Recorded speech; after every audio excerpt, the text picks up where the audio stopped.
Congressman John Shadegg has fought for lower taxes and battled government waste, and he's my guest today out of Phoenix. Sir, good morning to you. Good morning, Bill. Why in the world is this happening? I think it's the Congress is being irresponsible with the people's money. I think it's a great illustration. You call it the bridge to software. I call it the Microsoft Millionaires Bridge. It is not a bridge that is needed by any standard or measure.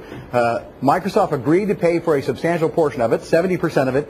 Then the price went up. What a shock, because they decided to build it at an angle across the freeway. And Microsoft said, well, we're not going to pay any more than we have already agreed. So you and I, Bill, are going to get to pay for this bridge when, as you point out, the South Park Bridge elsewhere in the county is rated as dangerous, indeed more dangerous than the bridge in Minnesota that collapsed. That bridge is 76 years old. I've seen a picture of it. Man, I tell you, I don't know how the thing's still standing. In the meantime, you're going to get this thing to help, I guess, commuter traffic, which might be good, saves you 10 to 12 minutes, but off your commute there in Redmond, Washington. But Microsoft is a company with $20 billion of cash on hand. Now, we were doing the earmark of the day on this program for a month's time. Does this strike you as an earmark of the day?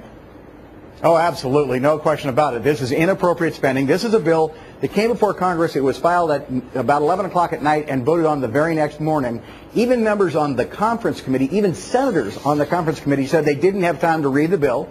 It's the same bill that had the language in it that protected the AIG bonuses.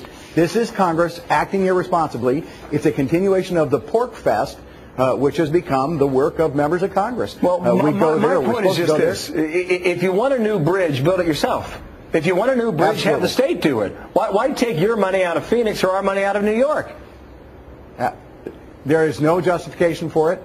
There is only 6% of the money in this stimulus bill went to infrastructure at all. Only 3% went to roads. And this is not a freeway that will help millions of people or hundreds of thousands of people. This is, I think, just a two-lane bridge. If you look at it, it's clearly from one half of the Microsoft campus to the other half of the Microsoft campus. And you are picking up the tab. Well, we are told, put that picture back up on the air if you can. We had a shot of the 76-year-old bridge that's in the same county, the South Park Bridge. They say it would create hundreds of jobs if you went to fix this bridge.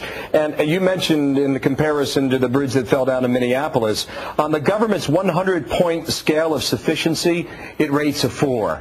Now, that to me appears like a bridge that needs some help and some stimulus, sir. There are, I believe that 4 rating is 10 times worse than the bridge that collapsed. I think it got a rating of 4D. So this is irresponsible. People ought to know also that the bridge you're talking about, the South Park Bridge, which is dangerous, the authorities in the county have said they may have to shut that bridge down sometime later this year, and yet we're going to build Microsoft a brand new bridge from half of its campus to the other half of its campus. This is one more example of why people have lost faith in the government. Your earlier story said people are tightening their own belts and spending less money and taking on less credit, and the government's just throwing money out the door. That's a good message. Unfortunately, it's not happening.